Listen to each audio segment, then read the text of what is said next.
So then Mike Martz comes out and says, oh, this team has the least amount of talent I've seen since the 0-16 Detroit Lions.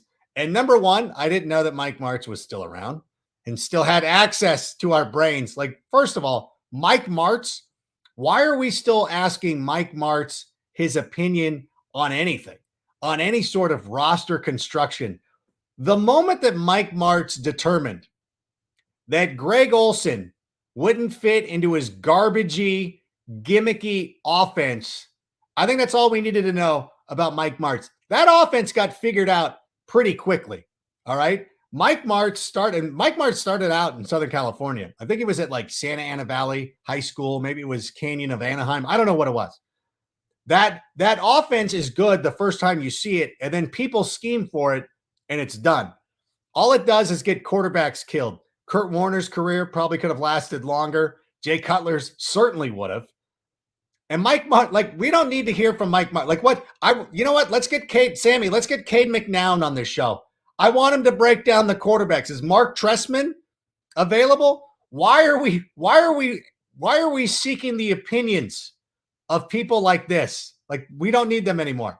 This is a new world for the Chicago Bears. We do not need to go back into the past and find some of the biggest disappointments and have them give their thoughts on the team. I don't know. Anyway, Sammy, let's go ahead and start the show. Turn up your volume. Because you're about to listen to The Sick Podcast with Adam Ray. Trying to cut it back. Justin Fields making magic happen. There goes Fields. Touchdown. The sickest Chicago Bears and fantasy football podcast. Sports entertainment like no other. It's gonna be sick. Welcome to The Sick Podcast. We have got a great show for you lined up today. Joining us, former offensive coordinator Mike Martz. No, I'm just kidding. We're going to go with people whose opinions actually matter. We're going to have one of our friends of the show, Ill will be joining us here in a matter of moments. And then later on today, we're going to start doing our weekly feature of Fantasy Island. And joining us will be the VP of Trophy Smack, Kelly Singh, one of the bright young voices in fantasy football. We're going to be going over some of the biggest value plays in fantasy as well, taking a look at some strategies as you guys get prepared for your drafts this coming weekend and beyond. Now, by the way, you can listen to the Sick Podcast with Adam Rank on AM 1530 WCKG in Chicago every Friday, 2 to 3 p.m. Central, followed immediately by the No Name Pod with Olin Kreutz and Jason McKee, a cover two of Bears coverage like no other.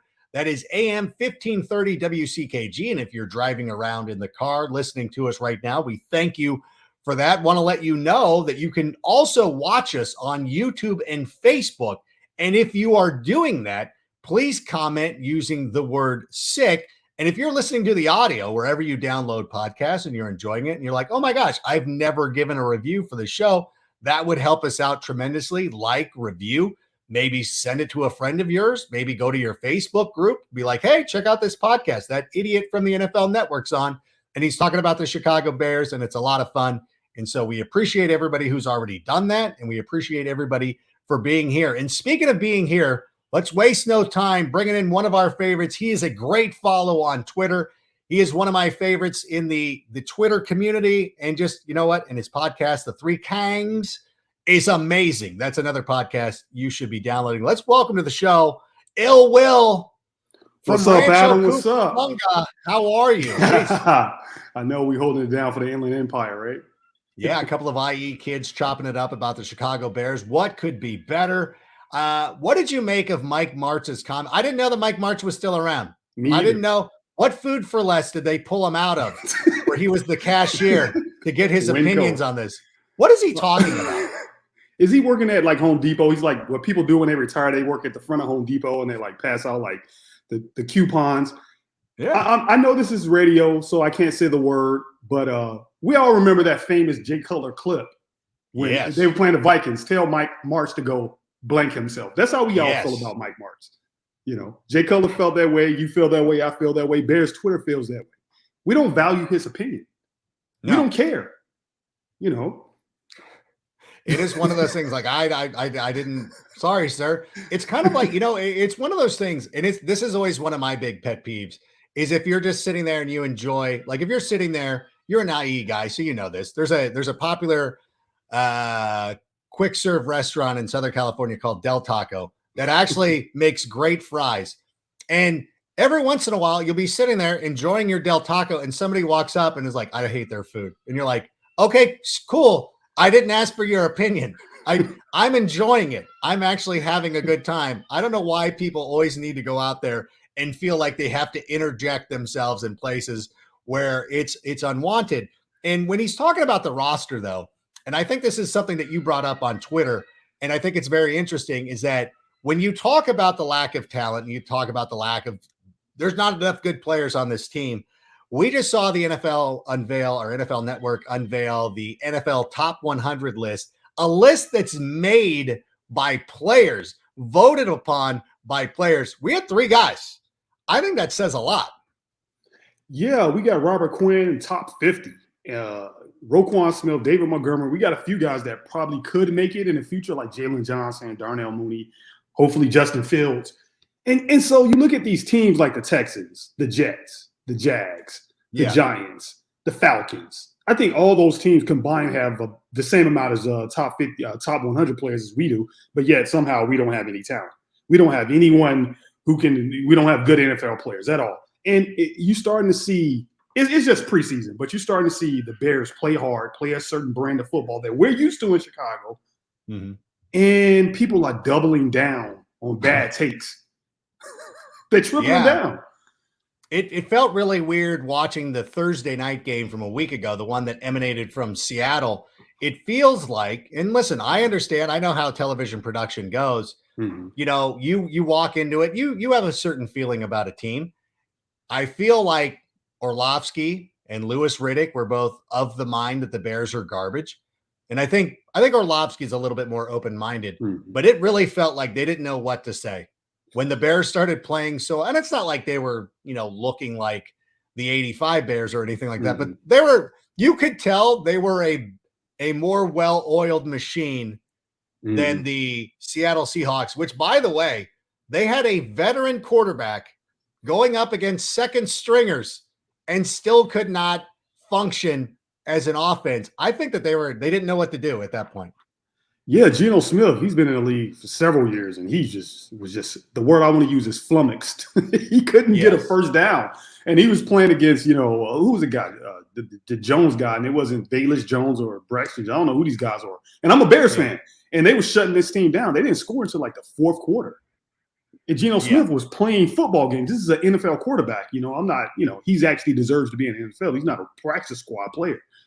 And you could tell they were just like, but their offensive line. I do want to say this, Adam. The guy, it was a video going around. I think it was Colin Cowherd or Warren Sharp. They had the offensive line is giving up all this pressure.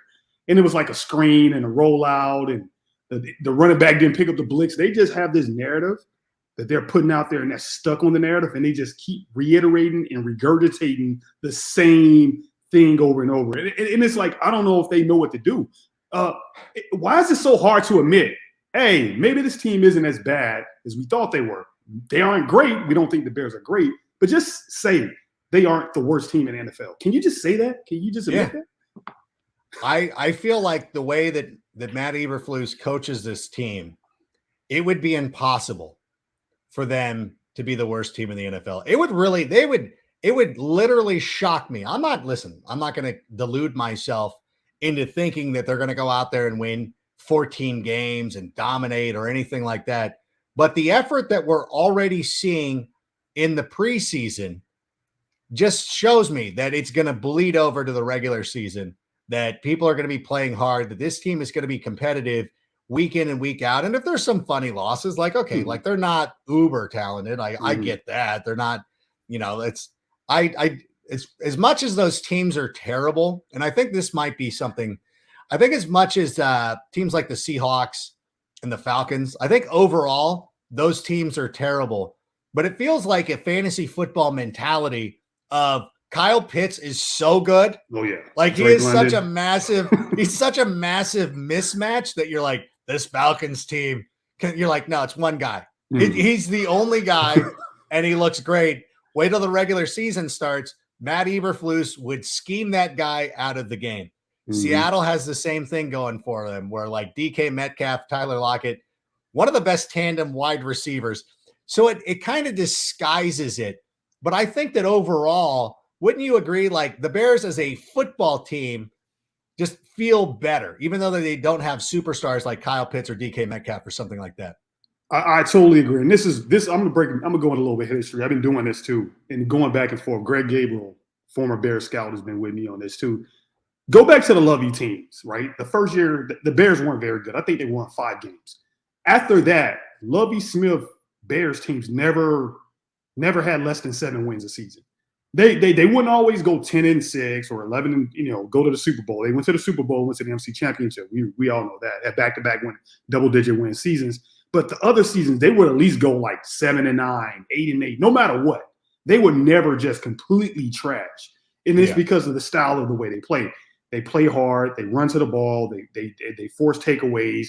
The special teams, and that's all I've been saying. I never said the Bears would be in the Super Bowl contender. I said they're going to play good defense. They're going to create takeaways. They're going to play good special teams. We saw that good punting, get kicking. Velus Jones with the kick return. They're going to play a certain style of play, and that style of play limits how bad you are, right? Mm-hmm. Lovie Smith never went 4-12. He just didn't. His teams were just too disciplined to lose that much, and they had a little bit of talent. The Bears have a little bit of talent. They don't have a lot. So they like. I'm gonna be honest. You're a wrestling fan. On the Kings, we had this. When we played the Bucks, the theme song to Vince McMahon. You got no chance. No chance. Yeah, we can't say it. But that's what's gonna happen when we play the Bills. I'm just be honest. We play the Bills. We're gonna get smoked more than likely because they're just way better than us. But the Jets, the Lions, the Texans, the Falcons, the Giants, the Commanders. Come on, man. Come on. The Bears will just play better football than these teams. Like they'll get less penalties. They'll stick to the run. They'll just play a rough defensive game and kick field goals and beat teams like this because that's what they do. And so I don't think this team is going to bottom out. Like no. Yeah, I think that's my biggest thing. And looking around the Twitter landscape, social media, the national media, which I guess I would be considered a part of, I'm probably the most optimistic person. And I'm looking I would say like 10 wins or so. Even the most ardent Bears fans who make me look pessimistic are still like maybe 11 wins. Like nobody is deluded into thinking that this team is going to the Super Bowl by any stretch of the imagination. But I think that we can all recognize that the coaching is going to make such a huge difference. One of the things that I like about this coaching staff too, like not only are they getting after it, we talked about this on Take It to the Rank on Tuesday night, like how active the team is in practice and everything like that. I really like the fact that there are going to be starters playing in week 3 of the preseason. I don't understand the mentality because there is going to be a bye week following this weekend of games. There's going to be a bye week. Like, why aren't you taking advantage of this opportunity? And I'm glad to see Matt Eberflus do that. How did you feel about that news? After Matt Nagy, I'm pretty much I want to do everything opposite of what Matt Nagy did. Matt Nagy did not play Mitch in 2019? And we're good. And we got smoked versus the Packers. And our 100-year anniversary. What is it? Monday. What is it? Monday Night Football. That's a Thursday night game. Thursday night. The first year. Yeah, it was the first year they didn't have the defending Super Bowl champions on Thursday Night Football to open the season. They went with the NFL's oldest rivalry. And it didn't work out well for us. I was watching that game with some Packer fans, so so it didn't go well. They felt bad for me, and they kind of just stopped talking about the game, and we just drank beer. So they need to play. I know people are worried about injuries. Who do we see? The guy from the Cowboys, Smith. Who was it? Tyron Smith. Yeah, Tyron Smith, the left tackle, just got injured in practice. Injuries can happen anytime. So you can't play the game scared. You work in NFL Network, you work with the players, and they say you can't play the game scared. You can't go in there like we might get hurt. If you get hurt in preseason, you get hurt in week 1, it doesn't matter. Justin Fields get hurt. Our season is done. So, you got to go out there. You can't, like I was in the military, like you can't go to war without training to go to war. You have to actually, dig a foxhole and crawl through the dirt because you're going to have to do it when you go to war. You can't just show up in the desert and be like, oh, I've never been in the desert. You have to get hit. You have to call the plays. You have to run the plays. You have to scheme and do all this stuff. And it's fine. Hopefully no one gets hurt, but be honest, these guys haven't proven anything. They need to prove it. And they need to show the Browns that they won't give up like 1 billion sacks, No. Yeah, that's actually a nice precedent to set. And it's like you said, it reminds me of Gunnery Sergeant Tom Highway firing an AR-15, no, AK-47, being like, this is the common preferred weapon of your enemy. It makes a distinct noise. Get used to it. And it's like, yeah, that's the mentality that you have to have. Like there's one of my coaches, Coach Lou, he told me one time, he's like, look, everybody on this field is going 100%. If you are not going 100%, you are 100% guaranteed to get hurt. And so that's the way. And you saw, it's interesting because you saw Kayvon Thibodeau, who got injured, and then everybody, and it was funny because it's the guy who's been knocking the Bears on social media, who's like 100% dirty play. Well, I was sitting there with Brian Baldinger, a former offensive lineman, love Baldinger, whose opinion I value and trust. I said, what happened there? And he's like, Kayvon Thibodeau just gave up on the play. The guy, you cannot chop block somebody if they're engaged. That guy was running to him and then saw how big Thibodeau was and like, I'm going to chop him. And Thibodeau kind of gave up on the play. And instead of trying to protect himself, he looked half-assed and he injured. He's like, that's a perfect example of that. So it wasn't a dirty play. He saw it was coming and he should have been able to feed it off. So again, but the point being is like this stuff can happen at any point. Like you got to be out there and you got to be giving effort. Now, David Montgomery, different human being. If he doesn't play, like, okay, like I've seen enough of David Montgomery to be like, I trust you. Like he's the one, like when you're a teacher, there's like one student, you're like, okay, I trust you. Like you're fine. But everybody else, like I got to watch you, make sure you're not using Discord to cheat or something like that. So I appreciate that mentality. And it is a stark, as you said, a stark departure from that. I remember that 2019 game. And I was so disappointed because you were like, okay, like Mitch isn't playing and we're not seeing practice. Perhaps, all right, maybe we're on to something. Maybe he is going to take that step because there was a play in the Eagles game because that was coming off the double doink. The last time we saw everybody on the field was the double doink. And Mitch made an adjustment on a throw to Allen Robinson, which helped set up Cody Parkey's field goal attempt where you're like, okay, like we'll see, like let's go. And then it was awful. And you're like, okay, maybe this guy should play. So I enjoy seeing it. I like what I've seen out of Justin Fields. I thought that there was one play in the Seattle game where you're like, oh, you should have let the pocket develop around you. He bailed too early. Second-year quarterback. I think I can live with that. But what's interesting to me, the team goes out, signs, 3 veteran offensive linemen, and of course, Lucas Patrick is going to be the center when he returns, but it seems like Riley Reif, Michael Schofield will not be playing, will not be the starters. What have you thought about these young guys playing on the offensive line and the performance that you've seen out of them in Seattle and what we could expect from them against the Browns this week? I'm happy. When they signed Riley Reif and Schofield, I said the best case scenario is that they lose their jobs to the young guys. I figured, that the right side would be Bourne and Jenkins, but I thought it was going to be flip-flop. I thought maybe Jenkins was going to be the tackle and Bourne would kick in the guard. And I'm a huge fan of both. I thought they were just big balls of clay that you can just mold. And so Larry Borum got in real good shape, worked really hard, and got himself ready for the season. And Jenkins is just – he's going to learn that position. You may be looking at a possible future Pro Bowl guard. He's nasty. Yeah. And this is his first game. I think he gave up a pressure, but he didn't just let the guy blow him up. Like, he's not going to get blown up like Schofield. Schofield got blown up in that KC game. That's not going to happen to Jenkins. He's too big. He's too strong. He's too athletic. I like it. And if you got Braxton Jones at the left tackle, you got Jenkins and Bourne, right guard, right tackle, and you got Patrick in the middle. I know Cody's still in the contract, but he's a little older. You got 4 guys that are under 30 just on the line. And now all of a sudden you have a deep offensive line because Riley Reef can play left or right. Schofield can play left or right guard. You still got Mustafa, who's, he gets beat up in the Bears Twitter a lot, but he's a nice reserve to keep on the bench. So it's a backup center. But you might be looking at a deep offensive line. I know it's crazy, right? It's shocker. I know everybody's saying the Bears have the worst offensive line. Justin Fields been sacked once. And the play that it looked like a sack, but he left the pocket too early, that was kind of on him. The pocket was pretty nice. That was his. I mean, it was his fault, but that's fine. Like it's preseason with a second-year quarterback. Like that's okay with me.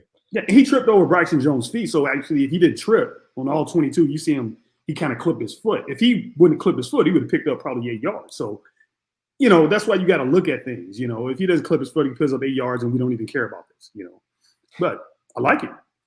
I care a little bit, and he wasn't behind the line of scrimmage, so it doesn't go down as a sack. Yeah. So that was good. I thought that there was one play, because that's the thing. It's like even Kyle Brandt was coming out there like, I don't want Justin Fields running for his life. It's like, well, they ran a screen right off the start, so pressure's going to get in his face, and he allowed it to get into his face, and he delivered a good throw.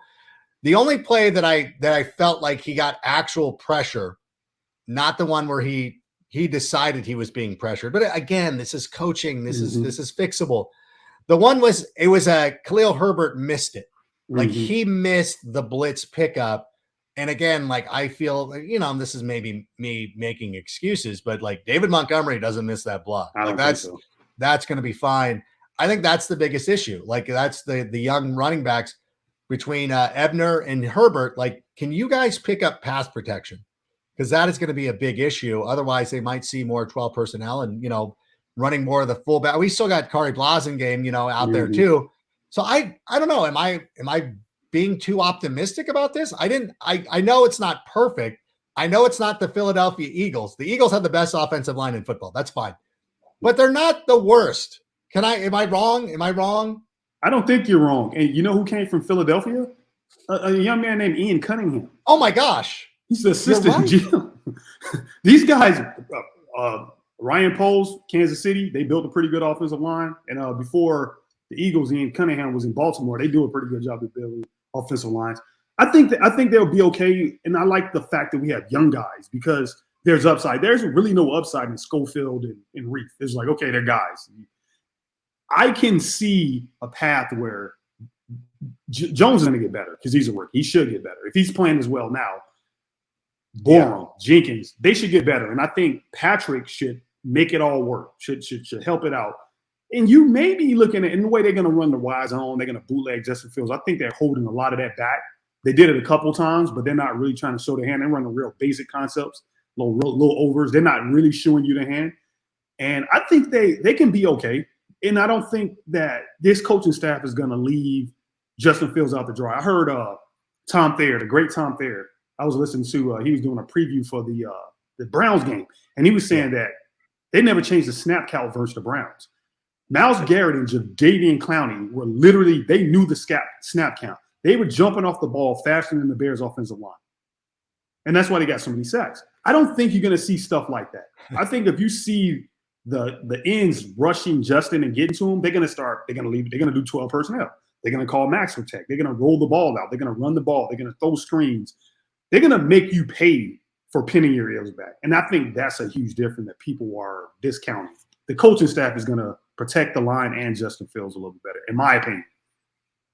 Yeah, I think that's a problem that comes around with analysis and everything like that, is that there's too many people who look in the past too much and aren't projecting towards the future. And that, I think, is a huge detriment. And it's one of the reasons why people get a negative connotation over the Bears. And it is funny too, because I know a lot of my friends who are Jets fans are going through the same thing. And they're like, hey, and which I've always said, look, the Jets to me are one of those teams that went out there and executed their draft plan perfect. I feel like the Bears did a great job with their executing their draft plan. The Jets, obviously, the Giants, obviously.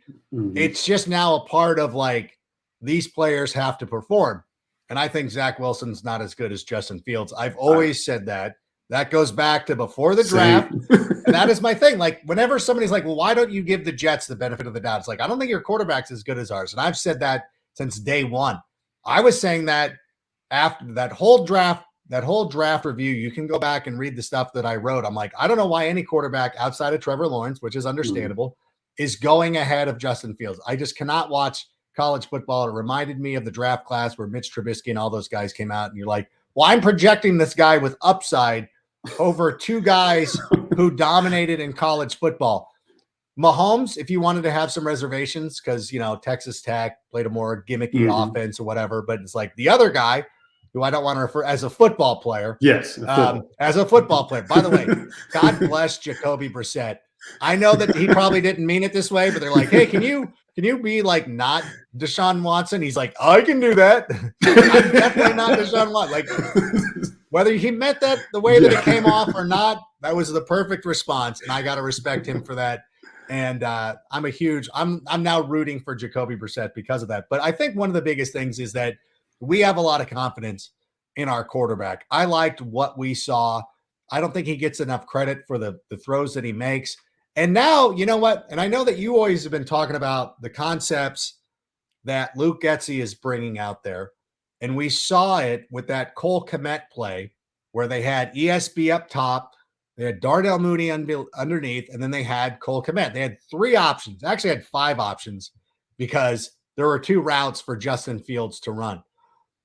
And then people still are like, well, he should have led Cole Kmet more. I'm like, he picked up 19 yards on the play, and you're telling me he should have led him? Like, shut up.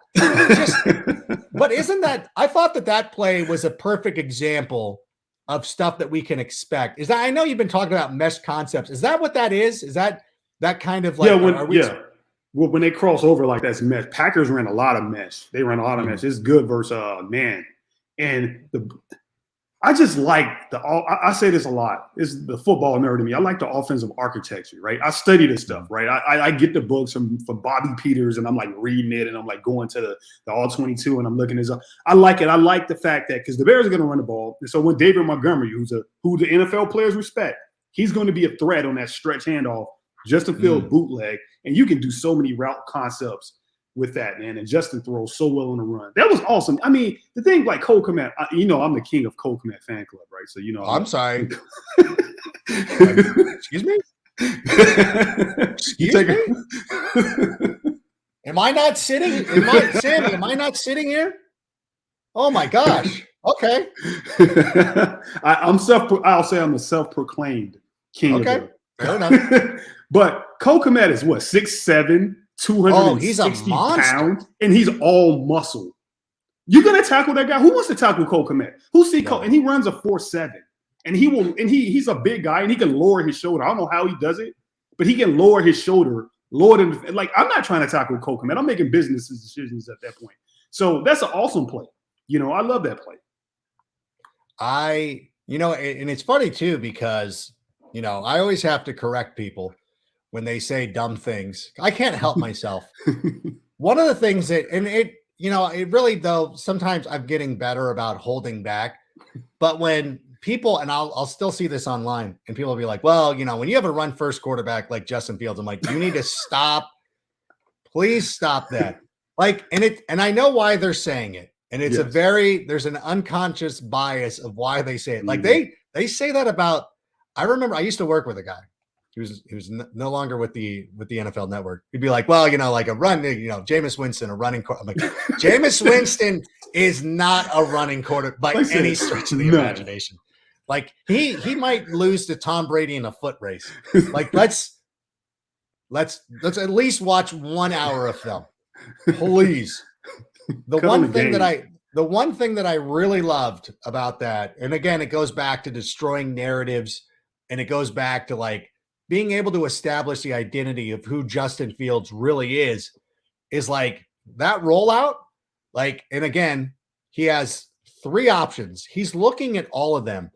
Running is his fourth and fifth option. He doesn't want to do it. If he has to do it, he can do it very well, and it's like he can do it, but he doesn't want to do it. He'd rather throw. He's a pocket quarterback. And of course, you're moving the pocket for him. I was really impressed with that. the play that he missed Darnell Mooney on in the, like he threw it in the back of the end zone. You know the play that I'm talking about. Yes. What did you? I kind of like that. If you watch it, he points like, I see ESB here. Like, if it's a regular season game, but it's second down. He doesn't take the dump off, which we can determine whether he's open or not, if ESB is open or not. I kind of like that he went to the end zone. Like, go for the touchdown, brother. We got 3. Like, we got Cairo. We're getting 3. Go for the touchdown. What did you think? I thought that play was kind of impressive that nobody was talking about. Yeah, a lot of people. There was a lot of controversy on that, and I drew my line in the sand. The Bears didn't score enough touchdowns, right? They didn't. They were like one of the worst scoring offenses in the NFL. I feel it was a second down on top of that, so it's like you got another down. So that's what I'm saying. Like, be aggressive. Did he put the ball in harm's way? No, he put the ball only where Darnell Mooney could catch it, or it was an incompletion. Yeah. So now if he throws the ball into triple coverage there, okay. Throw the ball, just chuck the ball to ESB. Like, if it was the other quarterback we had to not be named, he would have thrown it in triple coverage, and I'm like, just throw the ball to ESB. But Justin Fields and Darnell Mooney just get it on the same page. That's why you have preseason. No, fine. Yeah. We need to score touchdowns in the red zone, man. Hey, chuck it. I mean, YOLO, live it. Live your life, man. We got to score, bro. Like what are you doing? No, I'm 100% with you. And I thought, again, I'm always of the mind. I know there's, and it was a philosophical debate. Like, nobody's upset. Nobody's puffing up their chest or anything like that. It's just the way that you would rather play quarterback. And I think you talk to any quarterback, they're like, I want the touchdown. Like, if it's 3rd and 3, or even now, I mean, I think that Eberflus has kind of indicated that he'll take some chances. I think it's a difference of this Bears team of, like, normally, like, if Mitch was the quarterback, you'd be like, bro, any first down they're giving you, please go take. Run. I'm still of the mind of like, okay, we'll pick it up on 3rd down. I'm not extremely worried about it. Go make the pass. I will tell you this too. And I didn't want to get into it with Packer fans, but I'm like, that throw that he misses Darnell Mooney on in the end zone, in the back of the end zone, when he could have taken a check down, but he went for a touchdown on 2nd down. That's fine. If Jordan Love would have made that throw, the Packer fans would have been like, this is why he's a superstar. This is why he's the greatest court. Like, the insanity. Oh my gosh. The insanity. Did you see that video of the incompletion that he made? He was 5 yards out of bounds. That was like, Justin Fields made that throw last year in Pittsburgh. He made that throw last year in Las Vegas. And he made it in the preseason versus the Titans. You were the one. Oh, yeah, you were the one. Yeah, that's right, because I called you out. Yeah, you bodied the poor kid. What was his name? Jacob or whatever? I'm like, ill will already bodied this kid. I don't want to pile on anymore, but it's like, that is not a good example. Like, if you're a Lions fan and you're trying to find any glimmer of hope of your stupid franchise, no disrespect, I'm teasing. Like, that's fine. Like, you're like, hey, like, we're trying to find positives, or we're doing whatever. I'm like, okay, that's great. Like, okay, fine. But you're the Packers. You've had 30 years of Hall of Fame quarterback play. You know by now that is not a good throw. Exactly. Your guys, your last 2 starting quarterbacks would not have missed that throw. No. They would have put it in the perfect, especially the guy who's your quarterback now, would have put it in the perfect spot. That, if you want to be encouraged by, like, if you're like, hey, like, if Rodgers is quarterback here, this is a touchdown. Be like, yeah, probably. Yeah. That's fine. It's like, no, Jordan Love. I thought that illustrated that Jordan Love is not, absolutely not.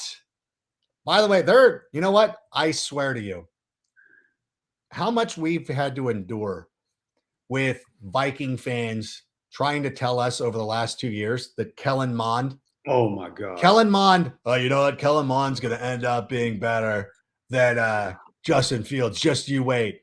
I'm like, they just traded for Nick Mullins. They don't even trust your guy to be the backup this year. Kevin O'Connell walked in and was like, nope. That was such a great feeling. That is one of my highlights of the offseason so far. Yeah. I had some receipts on the Kellen Mond thing, and I posted a few of them. You know, the people all go, we got Darisaw and Kellen Mond. That's better than the Bears getting Jenkins and Justin Fields. And I was like, okay, I like Darisaw, a good player, but Kellen Mond, I figured, I was like, the Bears are going to draft Kellen Mond in the 2nd round, and I'm going to have to try to sell myself on Kellen Mond. I'm so glad we didn't end up with Kellen Mond. His throws is robotic. Like, how do you watch Kellen Mond play football Watch Justin Fields play football and say, yeah, these guys are the same. It's no different. It's like the thing when they say, it's in and out. This is in and out at home. Kellen Mond is in and out at home. It's not the same as going in and out. It's not the same. It's not sitting in there. Once you get home, the fries are cold.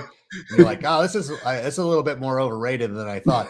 Del Taco fries, by the way, are better than in and out. Anybody listening to us in Southern California, comment right now. If you're a Southern California, and I'm sorry for everybody driving around listening to AM 1530 WCKG, I will tell you this. If you've never heard of In-N-Out, Portillo's has better fries. But people, it's In-N-Out is the Portillo's of the West Coast, of like everybody who lives in that region will fight you to the death. Like you go to a Chicago person and you tell them, like, you talk about pizza and be like, oh, like deep dish is the tavern style. They'll start throwing hands. Yeah. That's the way In-N-Out is on the West Coast. So I'm sorry that we're losing you with this conversation, but it is so funny the way that works. And I will also say this. I love that Kellen Mond's been kind of not really. I don't want to see anybody. Yeah, exactly. Like, I feel bad again, but it's like at the same, but you also want to make fun of Vikings fans. Like it's such a tough thing of how we want to do this. So it has been one of my favorite developments so far of the preseason. So what are we thinking? What is the best case scenario for the Bears this weekend? What are we looking for? Justin, I'm with the offense. For one, the offensive line. The offensive line doesn't allow like 9 sacks. How about we start there? The line just doesn't get like Justin Fields obliterated. Remember the time when who was it? The Bills just went 8 on Jay Cutler and they sacked him like 10 times. We had to take him out the game. I don't want to see that. If that doesn't happen and the defense still looks like the defense, Roquan Smith is back, so Roquan's back. He runs around and, smacks some people. The defense look good and they don't get Justin Fields killed. I want to score a touchdown. Give me a touchdown. Give me a touchdown. Get in the end zone. I feel optimistic about this offense, but get in the end zone. Make me feel a little bit better. Yeah. I can go on. I can look up highlights. I can just like, oh yeah, they scored. I like that drive right there. That's a good run. Oh, look at that pass. Just give me something. Score a touchdown. And don't get Justin Fields killed. Yeah. Instead of having to dissect this Cole Kmet play over and over again, give us a succession of some of those great plays, and hopefully we'll be able to go out there and see it. And Ill Will. Tell us about your podcast. Where can people follow you online? If you've enjoyed this conversation, make sure you are following him at 79 Ill Will on Twitter. What is the podcast? The 3? I said Kangs. I tried to be cool earlier. You said Kings. I don't know what the heck it is. I said depending on your vernacular. It's 3 Kings. We on Apple, Spotify, and we have we're in the process of we have a YouTube page and have StreamYard, so we're gonna start dropping YouTube videos, so you can actually see us animated when we're all hyped up and screaming, and debating each other and things like that. And you can catch us all on Instagram at Devory Nesby, at Dan Goodwin III, _ 3 Kings of the Midway Podcast. And hey, man, we're on these Twitter streets, spreading propaganda, man, for the Chicago Bears. We love it. We love it. He is the keeper of receipts. He is Ill Will. Thank you so much for being here, and we'll see you soon. Thank you, brother. All right. There he goes. The great Ill Will. Make sure you're following him. He is one of my favorite Twitter follows in all of Chicago Twitter. Yep. Every sport, Chicago Twitter. Make sure you're following Ill Will. Now, as a special treat, as we start getting closer to the NFL season, everybody you might or might not know this. I am one of the fantasy analysts on the NFL Network, so I think it's imperative that we go out there and start covering some of these fantasy news, because I've noticed during the comment sections, or reading the comment section, that some of you have some fantasy questions, and I think that it would only be fair to sit here and take some time to answer some of those. So, Sammy, let's go to Fantasy Island. Welcome to our Fantasy Island. And joining us here today is one of the brightest minds in the fantasy football space. You've seen her all over recently. She was at the Great Expo in Canton, Ohio, was a part of that great women's panel. She is also the vice president of marketing for Trophy Smack. Please welcome to the show our friend Kelly Singh. Hello, Fantasy Island. Welcome to the island. Oh, my goodness. Thank you. You know what? Since you've got your colorful glasses, I will adorn mine as well. Oh my gosh, I love it. We got fantasy season approaching. I know there's people out there panicking because if their fantasy draft is not this weekend, it's the following weekend on Labor Day. So, Kelly, lay it out for me. What is your strategy going into fantasy season this year? My strategy always seems to be, first and foremost, I want to get my guy. I know that sounds really cheesy, but I feel like I do not have an enjoyable season if I haven't gotten my guy. And it feels like my guy has gotten more and more popular over the last 2 years, which happens to be Mark Andrews, my guy. Oh, no. So getting my guy has become a little bit tougher depending on where I am in, the grand scheme of things. However, the tight end room is broad if you're willing to look a little deeper. I don't know.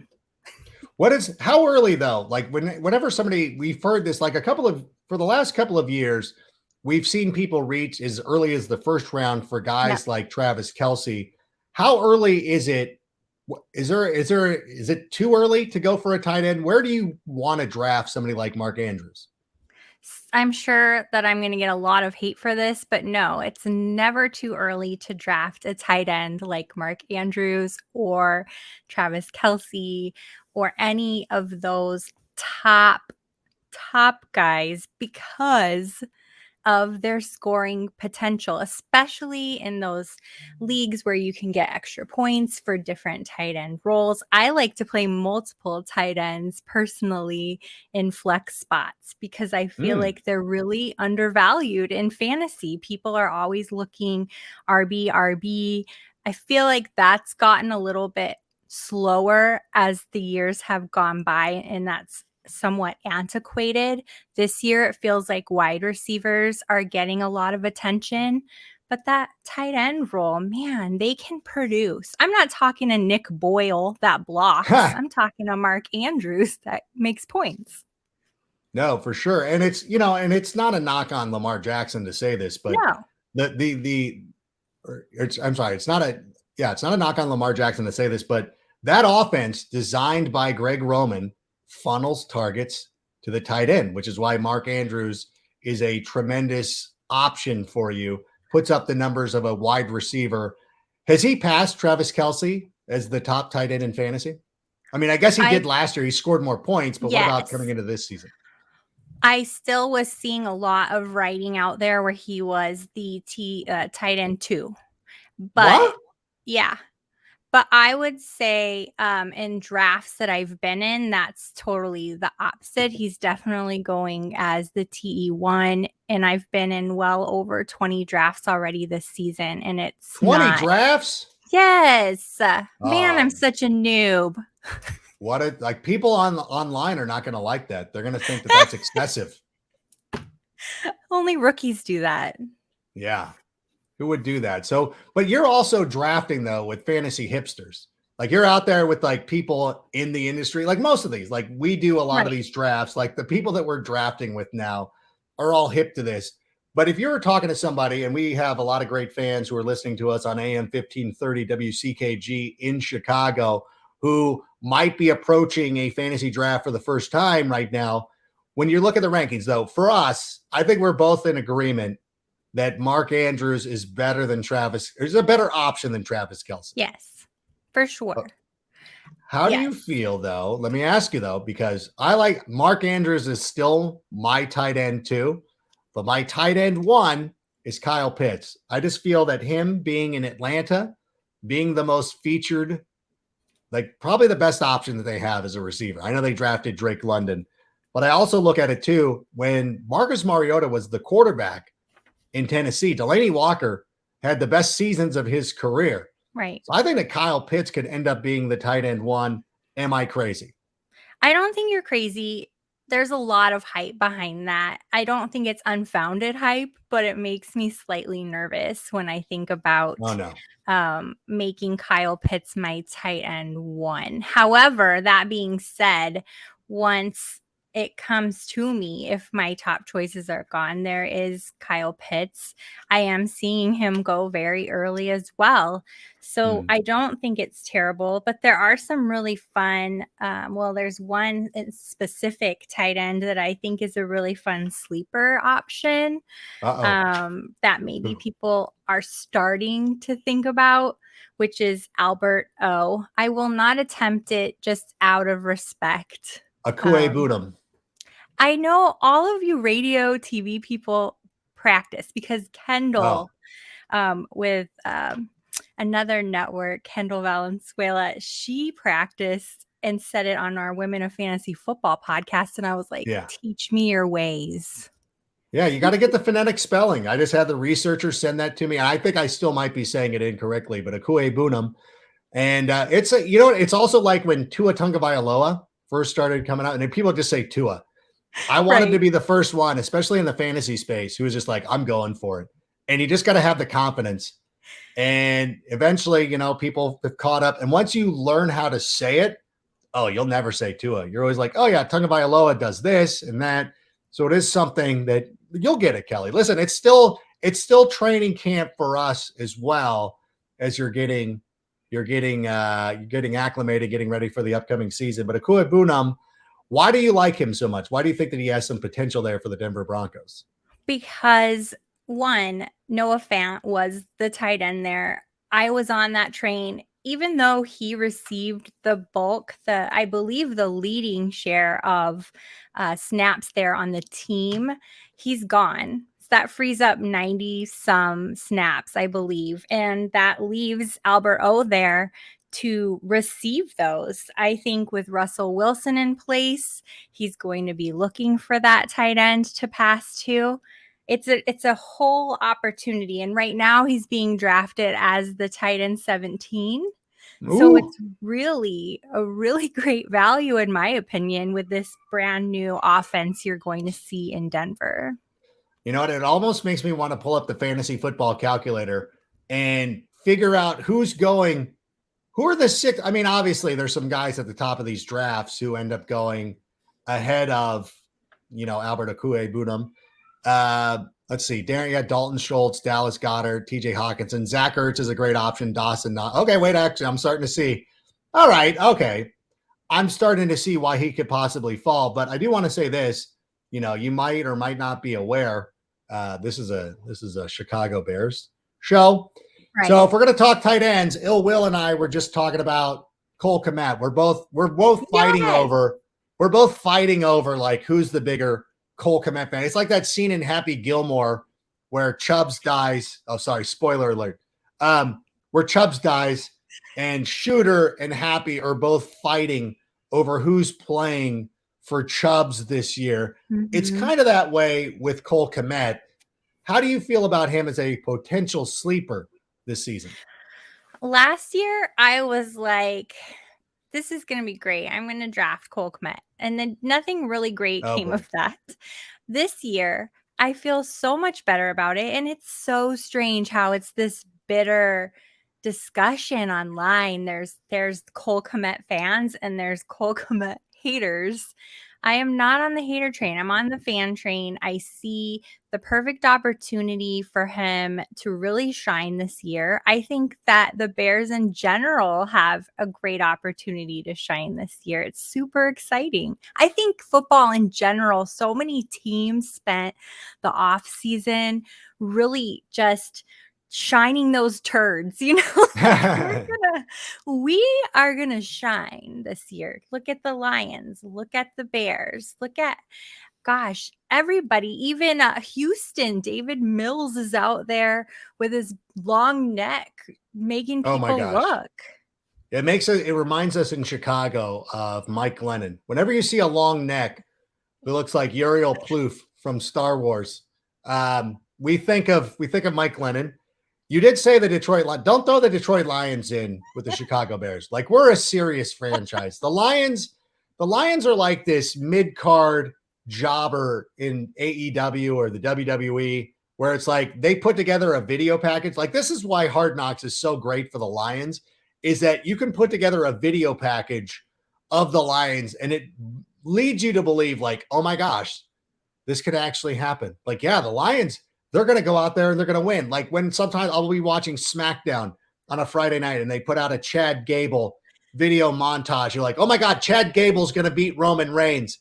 And then it happens. And then it's a 30-second squash match. And you're like, oh, but the production led me to believe that it was going to be a pretty good, like a match. And it wasn't. I think that's the Lions. So I will allow you to say that one time, Kelly. That's all it. right. I mean, to be fair, I do a betting segment in Detroit with Detroit people, and it's kind of converted me slightly. But, I don't know if you follow at Detroit Beastie for any sports betting or DFS, but I'm sure there's a battle to be had there over can the Lions do it? I love the backstory that you get with Hard Knocks because in sports betting, I'm a big fan of what is going on with that player. Have they been married? Have they been divorced? Are they breaking up? Did they have a baby? Do they have, poison ivy? I don't know, whatever it is. I want to know what's going on with them because it affects their play. And I don't know too many sports bettors in general or analysts even that care that much about it, but it's important. No, all that stuff factors in. And especially, I don't know, is Jared Goff still with his girlfriend? I don't know. That's one of the things, like Jared Goff, like you see him on the football field and you're like, meh. But then you see him off the field and he's got a girlfriend who's, most would consider attractive. And you're like, well, he's got to have something going on. It's not his football skills, but there's something about Jared Goff that obviously appeals to somebody. So that is important.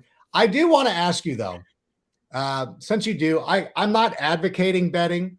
I don't even know what the Bears win total is for this coming season. I don't even know what that means. How many wins do you think the Bears, if you were just going to project and you were going to say, hey, this is how many wins I think the Bears will have. I don't want to know the number. Don't give me the Vegas number. How many wins do you think the Bears will have this season? I think the Bears could have 8 wins. I've been looking at the schedules and I wanted at one point to be like lower, but I think 8 is a good number. Dun, dun, dun, dun. You know what? That's acceptable. I mean, you're off by 2.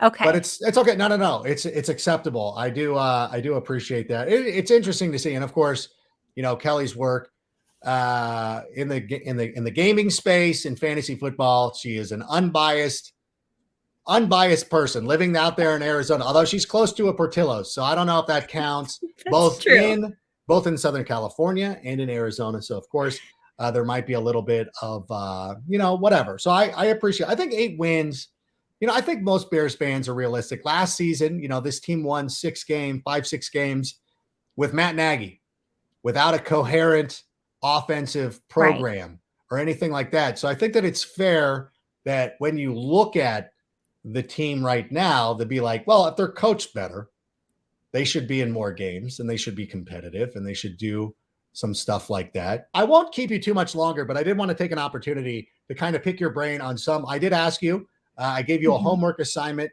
Who are some players that are kind of sliding under the radar or undervalued? However I described it, who are some of the players that you're looking at? We know how you feel about the tight end position, but who are some guys that you got? So one I think is really interesting is, Green Bay has a couple actually. Show's over. Good night, No, I'm just teasing. Okay, I'll skip. I'm joking. No. I love Aaron Jones this year. So please go on. The Green Bay guys are fun. Aaron Jones is being drafted at RB13. However, AJ Dillon is being drafted at RB25. Yeah. But they literally split production. So it makes me wonder if you're not able to grab the household name of Aaron Jones, it sounds logical that you should pick up AJ Dillon. If we're going to say all things are equal and this year they will again split production, which I think is completely possible because it feels like Green Bay was obliterated in the offseason. So you're safe drafting AJ Dillon instead of Aaron Jones as your RB. I love Aaron Jones, but I agree with that sentiment wholeheartedly. Cause like, that's the thing. Like if you miss out on Aaron Jones, then be like, all right, fine, I'll get AJ Dillon. Right. Outside of Aaron Rodgers, of course, the two best offensive players on that team, like Allen Lazard, he'll be fine. Romeo Dobbs has been fine, but no, those are the two guys that you need to have. So I agree with you, even though they're Packers, we can be realistic, but yeah, those are two good options. Well, you mentioned Allen Lazard. He finished not terribly last year as the wide receiver 44. He's being drafted right now as the wide receiver 51. Oh my gosh. So, I mean, who else are they passing to is my question. I mean, obviously they have other wide receivers. They've replaced them. They've brought on, a rookie draft pick, but Allen Lazard, he's got rapport there with Aaron Rodgers, and I see him as being the wide receiver 1 there in Green Bay, and he's being drafted as the wide receiver 51. So that's a little low. Value. Yeah, that is a little low. Value pick. Absolutely. Value pick. We talked a little bit about Albert O in Denver and the situation there with Fant leaving. The other part of that equation is they've picked up Russell Wilson. Obviously, everybody knows that, which I think is going to benefit Javonte Williams, who split touches with Melvin Gordon. Yes. Both approached 1,000 yards last season.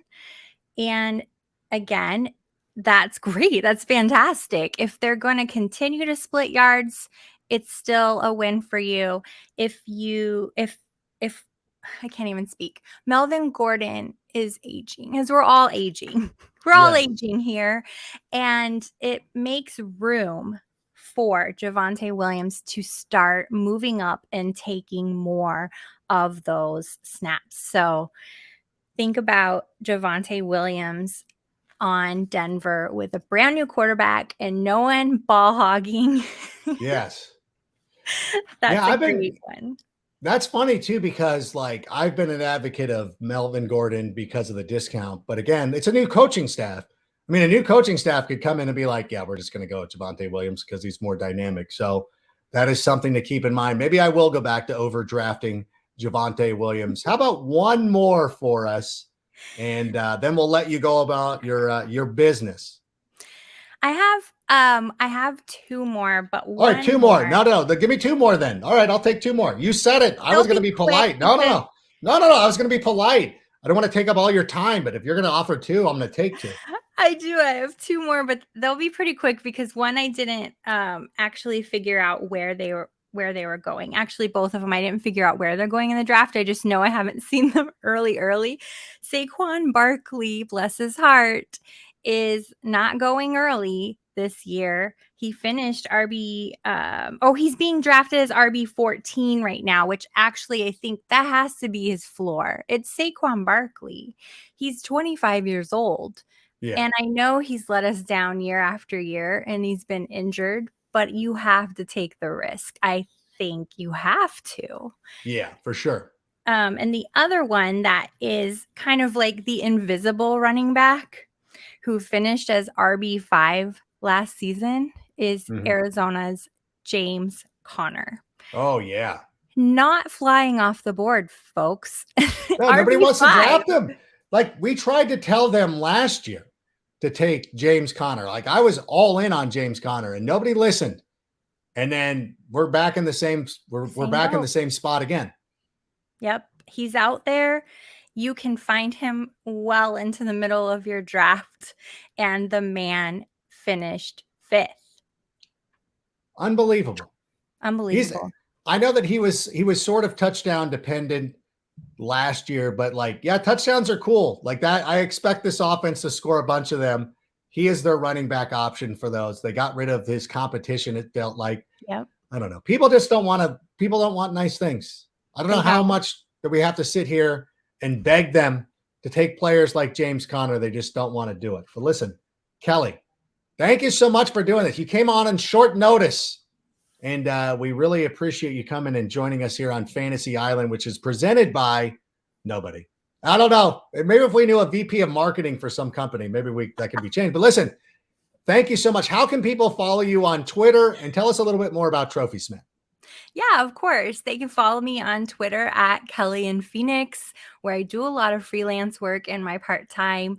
Luckily, I work for a sports adjacent brand, trophysmack.com, where we produce amazing 6 pounds of chromed out metal championship belts and champ chains, which is essentially a championship belt on a super thick chain. So rad. And then, your standard trophies, but they're never standard. But it's cool. You know what? Like, I know a bunch of my leagues have championship belts. It is so much fun. And even we have leagues that we don't even pay money. Like, we just play for a belt, and everybody is as engaged, maybe even more so, in getting a belt. So if you're looking for something to spice up your fantasy league this season, if you want to do something different, you can get one of those. You can get a trophy. You can get a chain. Yeah, a punishment. Like, it doesn't have to be good. It can be bad. It can be a punishment as well. So be sure to check out our friends at Trophy Smack. But Kelly, thank you so much for being here. You know what? I'll have you here as we close out the show. I want to thank everybody. I want to thank Ill Will, who joined us here earlier today. I want to thank everybody who stuck with us after we got rid of our radio audience. This is what we'll do for the coming season. We'll take a little extra time to go over some fantasy football stuff. And to Kelly and to Sammy and to everybody else who makes this show sing, thank you so much. So until next week, bear down. And Sammy, can you play us out again?